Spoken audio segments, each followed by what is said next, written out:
Welcome to another episode of the Essential Craftsman podcast. This might be the most meaningful show we've done yet. And before we dig in, I want to set the table a little bit to give some context to this interview. Most of our listeners and viewers are familiar with Larry Haun. Larry is probably one of the top 5 most famous carpenters in the world. And he's passed away as of 9 or 10 years ago. And Mila, who you'll meet later, is his wife or his widow. Now, she only lives a couple hours, I guess an hour and a half from Roseburg, where we are. So it was a relatively short drive. For some of us, probably many of us, Larry is a bit of an icon.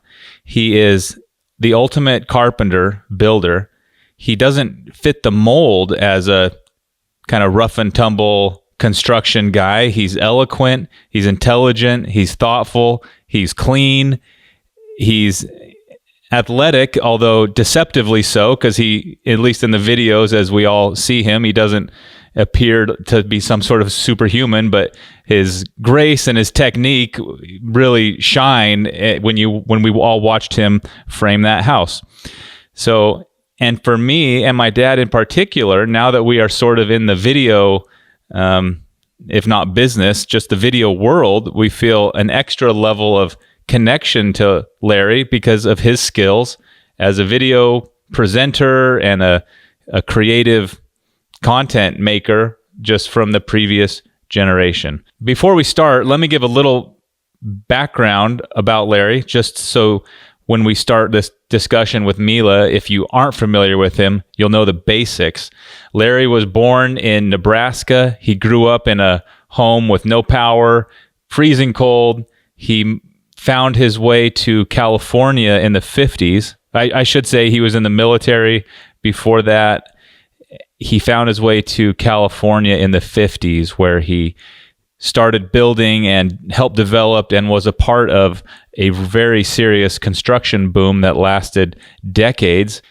Larry developed his skills as a carpenter, working with his brother, framing houses just lightning fast, and assembled these skills and techniques later in his life into a book, The Very Efficient Carpenter, which, as far as I understand it, is still sort of the Bible for production carpentry and how-to framing. It's really great. You can buy it. It's on Amazon right now, and we've got a copy of it. It's been fun to flip through. And as a matter of fact, my dad and I are working on a video. Well, my dad's working on kind of putting some of his thoughts together about the things he's learned from Larry in his book that have made the biggest impact. It's a big list, but you can expect that video coming out soon. Aside from being the ultimate carpenter, Larry wrote a lot. He contributed articles that were published in Fine Home Building. He wrote his book, The Very Efficient Carpenter. He wrote a memoir later in his life, and probably more things that I'm not really even aware of, but it's his writing to me is one additional thing that just sets him apart as a unique tradesman. Not every tradesman is writing in their spare time. So that should give you an idea. If you are not familiar with him, I would direct you after this interview to go to YouTube and just type in Larry Haun, because he's probably most well known for a video series he did. I believe it's 3 parts about framing a house, and it's very much a how-to. It's just really incredibly well done. Larry narrates and displays all of the techniques in his book in framing this house, which we mentioned in this interview. We find out it was built for his sister. So hopefully that gives you an idea who Larry is if you didn't know already. This conversation is with Mila, and Mila's daughter Sarita joins partway through the interview as well. And they were both just really lovely people, and I just really enjoyed it tremendously. As you can imagine, this conversation was not super easy for Mila and Sarita because they miss Larry tremendously in ways that only family can. And so I really appreciate them having this conversation and helping to perpetuate the legacy that we feel of Larry, and hopefully it reminds them of the parts of him that we're not familiar with. I should say, for me in particular, this concept of legacy and family is especially fresh. My wife's father just passed away, and so we're just kind of finishing the funeral and the thoughts around legacy and the aspect of a man's life and what is learned and remains, and it's just really important and special, and I feel privileged to be a part of this discussion with Mila while we talk about the legacy of Larry Haun.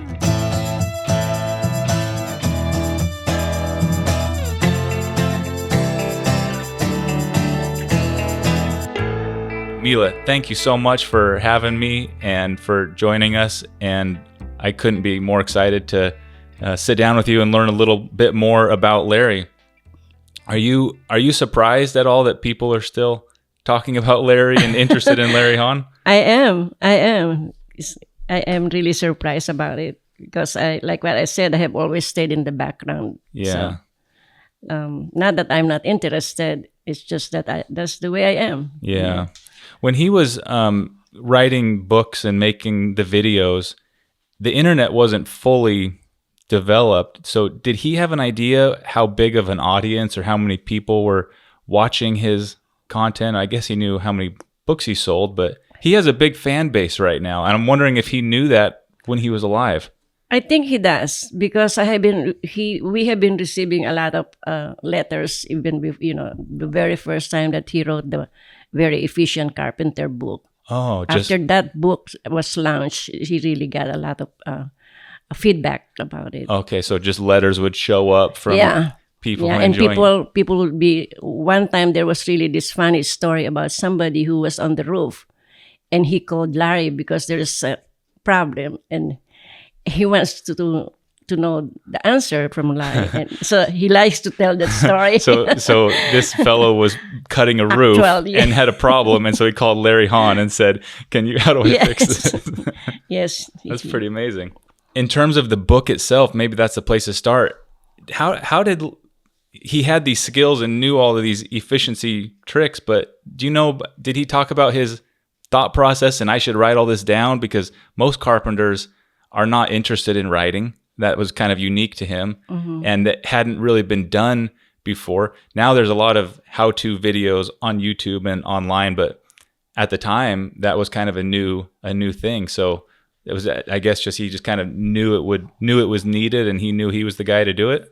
Well, I think what really drove him to do that is the desire to help and teach. Oh, and and in so doing, he probably thought it's deemed necessary to write it down and just try to explore more how to make things easy for other people. Yeah. So he just enjoyed teaching. Yes, and like sharing. Yeah. He's really a kind of a salt of the earth kind of guy. Yeah. What did he say, or what was it like with the little video series that I'm familiar with? I think was like a 3-part series of standing up walls and framing a roof. And was that the first kind of video work that had happened? And if so, how did he do with the camera being kind of right in his face? It seemed like Joe, if that was the brother and was less excited about it than Larry. I was watching it last night and thinking, I don't know if Joe's as comfortable with this as Larry is. Joe is the shy one. Okay. Yeah. Actually, I think before these 3 videos, he did several videos for the Carpenters Union in Los Angeles. Oh. So that's so he did that before before he got involved with Tonton Press. Oh. Okay, so he had a little experience and kind of knew what to expect. Yeah, he's very natural when it comes to teaching. Completely natural. Yeah. So you may be interested to know about those videos because I think there are more than 3 for the Carpenters Union. Yeah. What was the house for? Was it a house that somebody needed and was going to build anyways? Oh, it's for his sister. Really? It's his sister's house. It's actually right here in Coos Bay. Really? Yeah. And so she was kind of building the house anyways, and he said, hey, why don't we bring the camera guys up and film this series? I don't know how it happens, but I think it was a. I think Joe would give you more light about that, how it Yeah. happened, but it was premeditated or something. Yeah, they planned it that out. They had really planned it out since his sister is going to build a house, and maybe he suggested it to Taunton Press, and they just agreed to do it. So that's as neat. as simple as I know about it, Yeah. but Joe might give you more light about it. Was Larry happy with the way those videos came out? Was it something he was proud of? Yeah. Yeah, he was. He was. I think he was. I read Larry's book, A Carpenter's Life, and I got the feeling he was kind of building and very active his whole life, even in retirement. And he talked about working for Habitat for Humanity. Yeah, he did, yeah. So what was he like in his retirement? He moved to Coos Bay to retire, I take it, but it sounds like he just sort of kept doing his thing. Yeah. Well, both of us are workers. We never stop. When you said retirement, it's not retirement for us. We just keep. And like what I said, he likes to help people. Yeah. And so as soon as we moved here, he joined the Habitat for Humanity. So. Wow. Are there parts of? I always think of Larry kind of exclusively as a carpenter and framing, correctly, but a lot of carpenters and builders are building lots of different things. Was Larry interested in other parts of construction besides framing? Did he ever do tile or stonework or fix plumbing things around the house or anything like that? Like what I said, he never stopped working. When we got this house, he there's so many things that he did that he added the office. He took away there is a sauna over there. Oh, yeah. And he took it out. He made an office out of it. Oh, wow. And then downstairs, the wall to our room stops there. And then there is the heater, which is a dirt. He dug that out and put a shower room in there. Huh. There's a lot of funny terminologies that he always do. Let's do this sucker or something like that. Yeah, he said, one lick. Put it in one lick. Yes, exactly. And he says, that's the code. He's a lighter side of being kind of guy. So Yeah. fun. And he always have his signature bandana. Yeah. Oh, it's so beautiful. And I really enjoyed Hippie days. Yeah, but it makes sense. And like in those videos, his red suspenders also, Yes. and Joe certainly had the same kind of look. And it's kind of a timeless look for a carpenter. I mean, it's just It is. it's just beautiful. Yeah, that's how I met him. As a carpenter? Well, you gotta tell Yeah, It was- explain that. tell Nate He about was it's exciting. He was introduced to me by a friend, and I was working in an office, and he went to an unemployment insurance company, which is not company, but department where I work, in the building where I work. And my friend said, "Oh, Mila, I have to introduce you to my friend." And I said, and then here comes Larry. His hat has a hole in it. His shirt has a hole in it, and he's dirty because he came from work. Yeah. But what strike me is that I didn't notice that. I didn't notice those physical thing. What I noticed is that he is so shy, that he keep going like that with his hat while talking to me. And that's what strikes me in him. His benign look and shy and just... He was so filthy when he met. Not really filthy, He was but working. Came from the construction. Carpenter's look, like what you said. Yeah. In our videos, sometimes it looks like the camera makes people sometimes look bigger or taller than they are. Larry looks so tall. How 6'3". He's 6'4". Okay, he was Then that tall. he said he shrank. He became 6'3". Well, yeah, he shrunk when he got sick. Yeah, and he's got. They just even in the videos, I'm sure he was 50 something years old, but so skinny and Lanky. strong and Very lanky. lanky. Yeah. He is a runner. Yeah. A regular Oh my God. runner. Avid runner. Oh, really? He won, no, not won, but he ran the Marathon. LA Marathon 3 times, and he was so proud to say that among the thousands of, I will show you how he plays, but he is always proud of it because that's at the age of 60s, when he was in his 60s. Elysian Park. Wow. Dodger Stadium. Yeah. That's where he used to And every year he would run the firecracker marathon at the Elysian Park. And almost every when he Cheer him on. there was a time when he doesn't have work to do, and he would run every day. So, just so I got that, at 60, in his 60s, he ran ran marathons, 3 of them. Yeah. Wow. Yeah, that's what you were. One of My wife runs marathons, and I'm impressed because running the marathon is a big deal, but it takes so much training and practice to get to that point. So he must have been determined to running do that. a lot and regularly. Even when we moved here, he ran the Prefontaine. Oh, and, yeah. And he and his sister would always have a contest with each who would run, who would be put in the newspaper. Okay. Because They were in their almost like in their 70s. they compete with each other Oh. because his sister is a walker, Yeah. Oh, okay. not a runner but a walker. So Sometimes tradesmen and carpenters and people who work with their hands, it can be hard to be interested in exercise because you work so hard all day. And then when you are done, you're just kind of the last thing you want to do. not him. That's what he said, that it really clears his head all the time when he runs. Yeah. And he said it's a must for him to run. So he wasn't listening to music or headphones on or anything. No. He was No, Not just at all. thinking, Just huh? running. I'm the Just one. All I'm- dirt. Yeah. Yeah. The only time he's interested in music, but his kind of music is not my kind of music. Grassroots. Oh, But what kind of music? Like bluegrass. Oh, bluegrass. Bluegrass. Oh, really? Okay. and Would howl. mine is more wide choices, but I was able to make him interested too in my music. Yeah. Did he play any music ever? Was he? No, he wished he sang. could. When Yeah. he sang a lot and howled a lot. Oh. When he would wash the dishes, he would just howl all of a sudden. And my mom and I were like,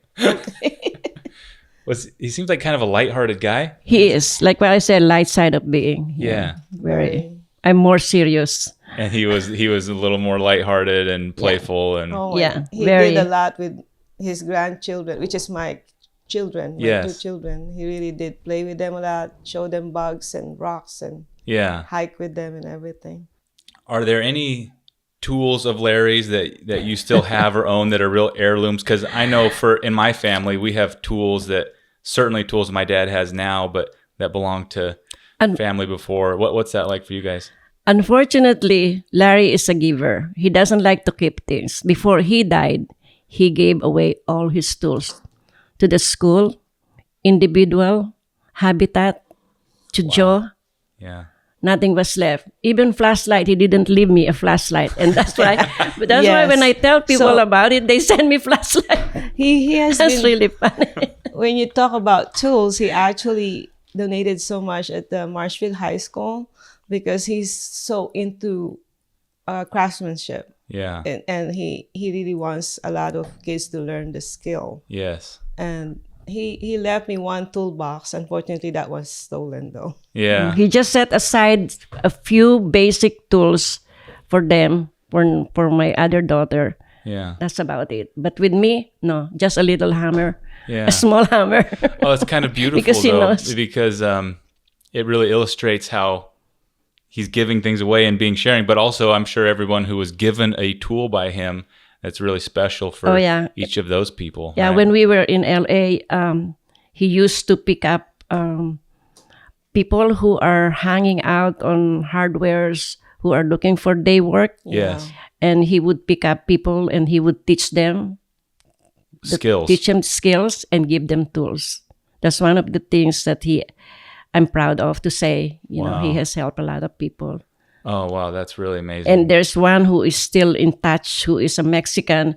And that's a funny story also, because this Mexican guy who became very close to him, and he kept going back home. He doesn't have papers.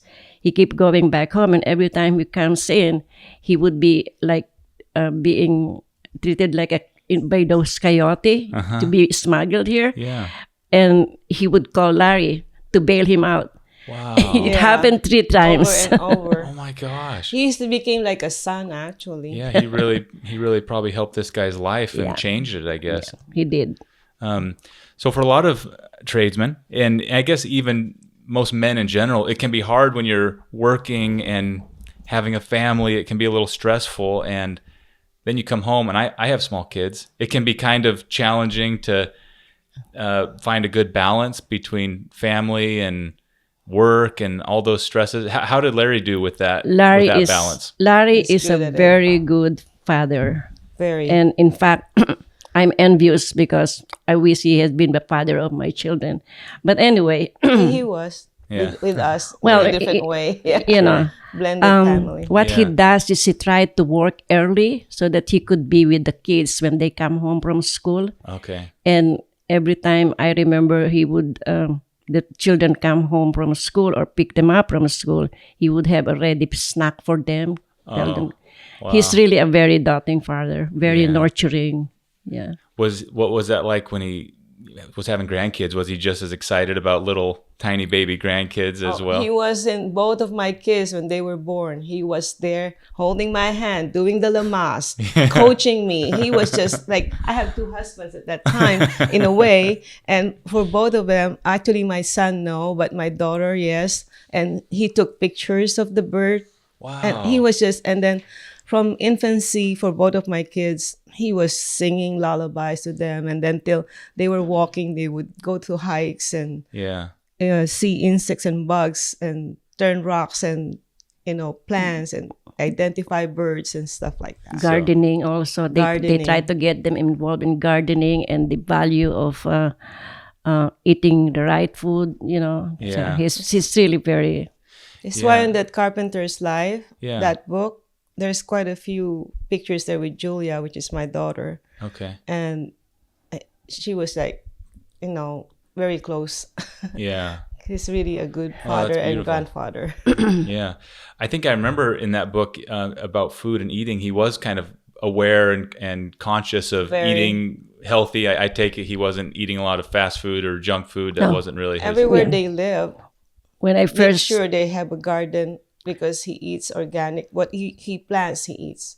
Wow. When I first lived with him, I noticed that there's no soda, no chips, Wow. no TV. You have to read books. Children has to read books, and that's how basic he is, and Yeah. and very natural. How often did Larry talk about his? I know his mother grew up in the North Dakota or South Dakota, freezing cold, and his book talked about Nebraska. Nebraska. Yeah. Did he talk about that a lot, and just in terms of the cold and what it's like now? Yeah. Not Yes, having to he deal with it? did a lot of stories. Yeah.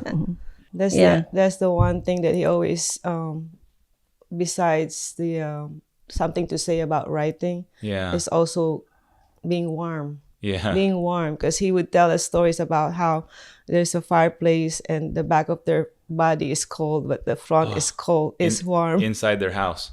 His book mentioned that he was aware, or maybe this was a blog post, but that it's important for houses to be quality, but it's also important for them to be affordable. So Exactly. people can live Exactly. there. Exactly. Yeah. Before he died, he was really talking about with the editor in not editor but Susanka.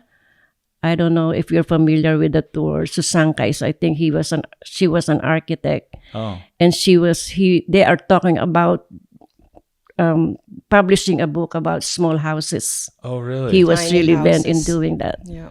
I think I visited her website because it was mentioned in the back of the book, and it's about homes that are not necessarily small, but just the correct size Yes. for a family, Yes. so you can be close to your people and not having extra spots to clean. And Just what they kind of similar to what they did at Habitat for Humanity up in where's Aunt Loretta's house? Fulton, near Yeah. Fulton, right? Yeah. They Yeah. build a lot of houses that's for Habitat for Humanity, which is about the size that you're talking about. yeah, He make a lot of during his when he was alive. He makes a lot of comment about those big houses and there are only two people living. yeah, The waste, and it's just something he could not yeah, accept. yeah. Tell me the story, if as you know it, about how he got linked up with Tauntaun Press or whoever started publishing and helping him put the videos together. How did he go from just kind of being a builder and then all of a sudden have this other whole, I guess it was a business or at least a hobby, or how did that kind of happen? Well, like, he likes to write, and then he tried to connect with, there's another book publisher, and they rejected him. Well, I kind of know in a way. Yeah. Because he discussed, when it comes to writing, we talk about writing more. Yeah. And he started with contributing articles in Fine Home Building. Oh, right. And that's how he started with Tauntaun Press. Yeah. But the book is something that he tried to get into another publisher, but they don't like it. And that's how he started. Yeah, that's the way he started with Tauntaun Press. So with the articles with Tauntaun Press, with Fine Home Building for years, he did that, like here and there, different articles about carpentry. And then eventually he got connections. And Peter Chapman actually is the guy who... Oh, no. Peter came later on. Yeah, later on in the Carpenter's life. There's another guy. Okay. And there was another guy who he's connected with. But Peter Chapman was the last guy before he passed away. He actually came to the memorial. And so he became like, now he's a family friend. We keep in touch. Yeah. Christmas cards and all. But he is really amazed with Larry too. Yeah. And not just as a carpenter, but as a human being. Yeah. And there was actually some funny stories he said when he came here to Coos Bay for the Memorial Day. He said, I saw a fly in my hotel room. I don't know why I thought it was Larry. So from now on, we always think about Larry as a fly, like a reincarnation, because he believes in reincarnation too. Yeah. He's practicing Buddhism and all. And so Peter Chapman is the guy who has helped us, him a lot with the Carpenter's Life book. I knew it was okay. Chuck Miller was the first Oh, editor okay. he got in touch with. Yeah. Yeah, great. I could give this to you. It's a good writing. Okay. That's yeah. how he got involved with Tauntaun Press. He started just kind of just contributing. And then the time that he was about to pass away, he asked me, because he was oncology with the cancer treatment, and his comprehension is kind of fading. And so he asked me to get in touch with New York Times, because New York Times wanted to discuss about, have his book be featured in New York Times at that time when it was about to be published in September 2011. And so he asked me to communicate and with them, and I did email and phone until he has an interview. At that time, he could still do it. And then that's when I got in touch with Peter Chapman as well, because they were the one who published the book. Yeah. So he was featured in New York Times at that time before he passed away. Oh, and that was one of his wish. Yeah. He said, I wish that this book will be published before I pass. Yeah. And it did. Oh, yeah. I bet Also he was wish come true. so happy to see that. Yes. So Larry was very religious. It seemed like there Spiritual. or spiritual, I should say. Yeah. And I remember even, what seemed like at a young age, from his book, A Carpenter's Life, until the end of his life, he just seemed like very, spiritual person. Can you comment on that, or any thoughts to share there? Yeah. Their family is Catholic. Okay. Yeah. But he is always interested. He's a searcher. And we got involved, when we moved here, we got involved with Native American group, and he attended Sundance, and he attends Sweat a lot Lodge. of Sweat Lodge, and he was really into, and during when he was telling me that he would always talk about his friendship with Native Americans when they were in Nebraska. Right. And so he was interested in that, but he got interested also in Shambhala Buddhism, where he became a teacher, and Yeah. So he's a searcher. So he's always teach. He went to Peru 3 times to learn shamanism. Yeah. He got a picture over there, and that's how he is. He never stopped working. He never stopped searching. He never stopped. He's a voracious reader. When the National Geographic come, he would hold it, and he never put it down until it's cover to cover. Wow. That's why I always try to complain and say, hey, you need to wash the dishes. Yeah. Get up. I want to mention a very important thing on what my mom just said about his spiritualism, because when he passed away, all these people were here. You can't believe how many people were here, because he was in coma for a little while before he passed away. But people from Eugene, the group of people that he does Portland. Portland for the temple, for the Shambhala. This is the Buddhist group. And then the Native American group that we go to for Sweat Lodge in Cook Hill came. They all came shift in a way, but they did a chants to send him off. We did it with them. And then the drumming at the deck for the Native American to do the drumming to send him off. Wow. So to have a clear passage for his passing, I'm still shaking right now thinking about that. And on the last night before he passed away, I said to myself, he's still waiting for something. And I thought about the Catholicism, because that's the only one left, because they already did whatever practice or ritual is needed for him to pass. And then we were having dinner here, and I said to my mom, I think he needs an anointing of the oil, because we were born raised Catholic.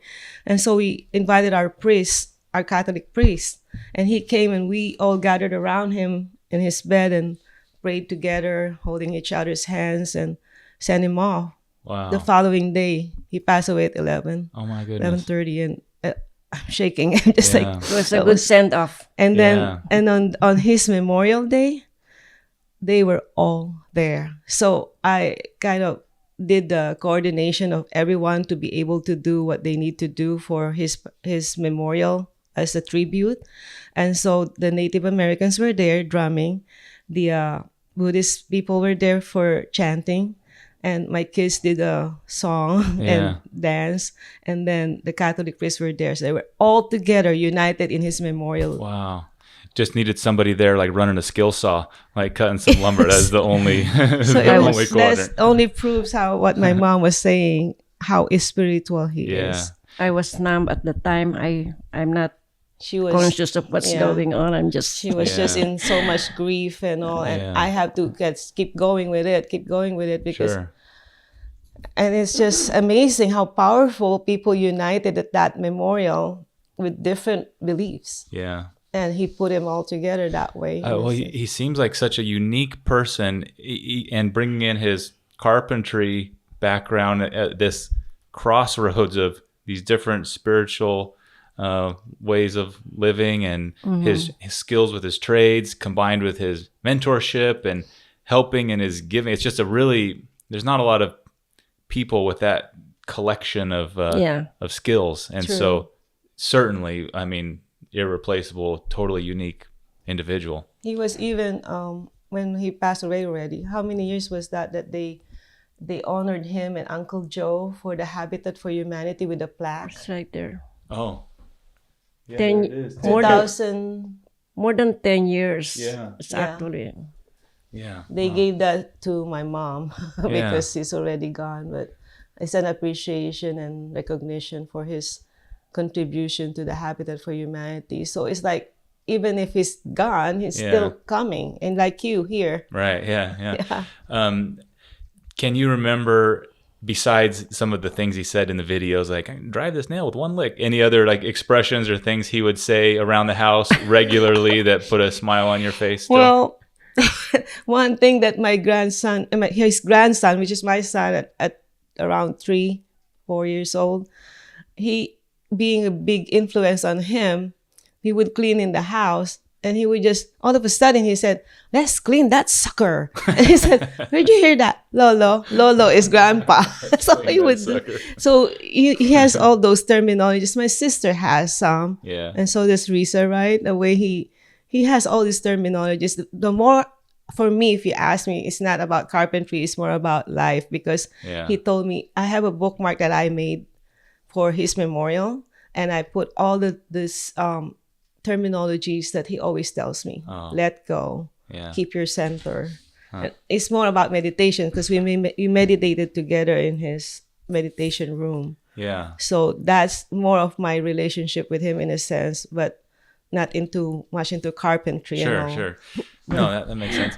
On your first question about the how he deal with the children, Yeah. I was just reading his daughter. I asked his daughter to make a Yes, comment Lisa. about it, and he said, "I worked for my dad for 2 summers framing houses. We had to get up at 5:30 a.m., which was tough for a teenager. But I learned not only about framing and pounding nails, but also about having good work ethic. Yeah. As a father, my dad was always there for me, keeping me warm, warming my shoes outside the oven in the morning, feeding me good food, teaching me flowers and birds, reminding me to be kind to others."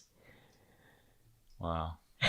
So he was also, Larry was, this was written by his daughter. Yeah. Yeah. He was a single parent when he was 4 and son was 6. So about 8 years, balancing work and life was challenging.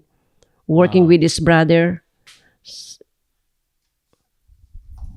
Yeah. This is exactly what I said. He would just try to be flexible with his time so that he would have time with his children. And he says no free time. Yeah. It's a good one that is an answer to one of his questions on how balancing. But he had to be on the job early. Once the Once kids got the bus, he would head out to the San Fernando Valley. He would make sure to be home on weekends when his kids were with him. They would go to Tehachapi, where they have a cabin. Wow. Yeah, it makes sense how he was so interested in productivity and efficiency and building quickly because Keeping a family. he had to be there when his kids got off the bus and put them on the bus. So he only had so many hours in the day and he had to build a whole house or whatever it was. Yeah. Oh, that's really neat. He's very active in protesting He about has been in jail. social. He has got such a strong social consciousness. Yeah. Very strong. And he was he told me about the story that he was put into jail for a protest against other things. Vietnam War. During Wow. the Vietnam War. Wow. He's against Yeah. the war. Wow. That's Who just isn't? amazing. Yeah. Who wasn't? man of many interests and activities. Yeah. Are there books that Larry recommended regularly for anyone to read or that you would pass on to anyone listening to this? A lot for me for meditation, because every time we talk about writing and reading and books, we Yeah. talk about Thich Nhat Hanh, Pema Chodron, Eckhart Tolle, Oh, okay. all these meditation books Yeah. that he has influenced me with a lot. Leo Buscaglia. Okay, so he was really a serious advocate for meditation. A lot. And Meditation a lot of and- readings and learning. learning and practicing it at the same time. So all this, Thich Nhat Hanh is one of the best one I know. It's my favorite now because he was the one who introduced me to him, and a lot of Rinpoche Buddhist monks. Wow. And he likes to read a lot about National Geographic. Yeah, it sounds like he was just kind of learning and reading anything he could get his hands on almost. Yeah. Like what I said, he is a searcher. Yeah. He never stopped learning. Yeah. And every time, actually, I call him my encyclopedia because when I don't know anything, I would ask him, and I said, "No, I still have so many things to learn." Yeah. He never accept that he is this, wide reader, and he's just humble. Right. Yeah, simple person. Mila said she hasn't watched the videos of Larry since he passed away, and that makes perfect sense. But I'll just relay that there are thousands and probably hundreds of thousands of comments from people all over the world commenting daily on his videos, and We do have he has a big fan base. We have actually, there was one group who created a fan page Yeah. for him on Facebook. Yeah. And there was another one from ours. So there's kind of two groups there that's for him Okay, great. particularly. And up to now, I'm still getting a lot of, because I'm one of the admin. Yeah. I'm still getting a lot of invites on if they could be a part of the group. Got it. Yeah. Well, that's great. He's got a bunch of fans all over the world, and his videos are probably being watched by more people now than they ever have been. So however many eyeballs were on those videos, in the 90s. I would bet there's more people watching them now because people can pull it up on their phone very easily. We will we'll put links to these videos in the description of this if you're listening. I'm assuming for you listeners that this is you know a lot of these and have watched them, but if not, go to the description and we'll have links to the videos there. I would like to mention also, before he was diagnosed with cancer in 2001, he was invited by to demonstrate how to build a wood house in Poland. Oh, They wow. both went. So, and they also what you call it, published a book, the in efficient Polish. in Polish. Really? And I don't know what happened to that book, but I do have some magazines. And prior to Poland's invitation, he was also invited in Japan, but we did not decide. You decided not to do it. But there's also an article that is Japanese. We cannot read Japanese here. So he built a house or framed a house in Poland? Framed the house, yeah. Demonstrated how to frame the house. Because he was invited to promote his book that was written in Polish. Right. And at that time, I remember correctly that he was already having symptoms. Yeah. Because he was always tired and didn't have a chance to look around. So, How long did that take? How long did it take for him to frame that house over there? How long was the trip? we were there just a few days. That's all it takes. Just more of supervising and And to create support for the Right. book that was Yeah. being put together. Can I mention something really important for me as well? Sure. When he went with my mom the first time to the Philippines, and it's a third world country, and our alley in where the town where we used to live Yeah.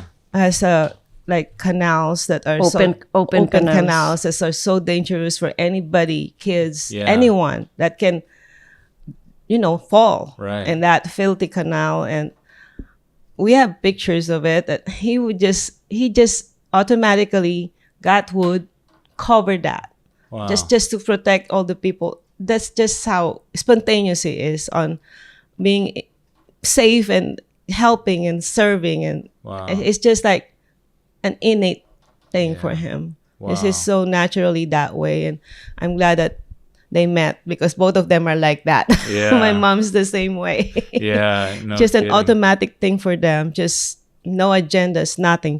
They just want to do that as a human being Yeah. with no nothing in return or something like that. And yeah, he just loved to teach. He loved to build, and he loved to plant, Yeah. when he came, and he loved to sing. yeah, I have to say, Yeah. and how And when how. they moved here to retire, even besides the Habitat for Humanity, I remember him being invited with talks in the schools down south, Yeah. in Brookings, and he was featured in the newspaper for doing that.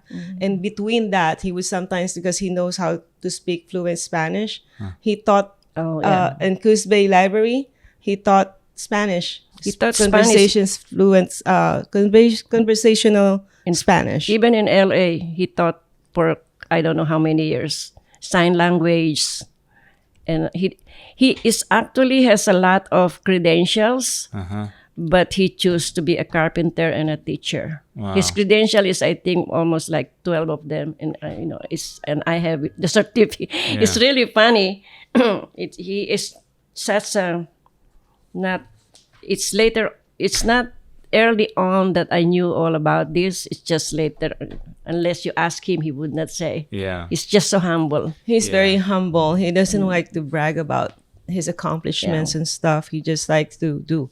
Yeah. He's in the action of service. Yeah. I think we're already beyond the time here. No, we're good. This is really terrific. I can't thank you enough for letting me come over and have this conversation. If you're listening in your car, come to the YouTube channel, and there may be a video.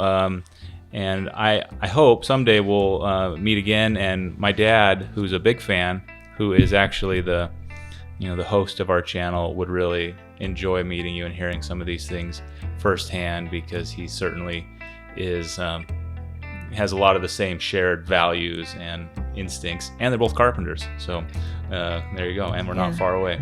So thanks, Mila. Thanks, Rita. And Thank you, Nate. And we everybody would for love to listening. meet your dad. Yeah, we'll bring him over. And thanks for everybody listening. And we will catch you next time.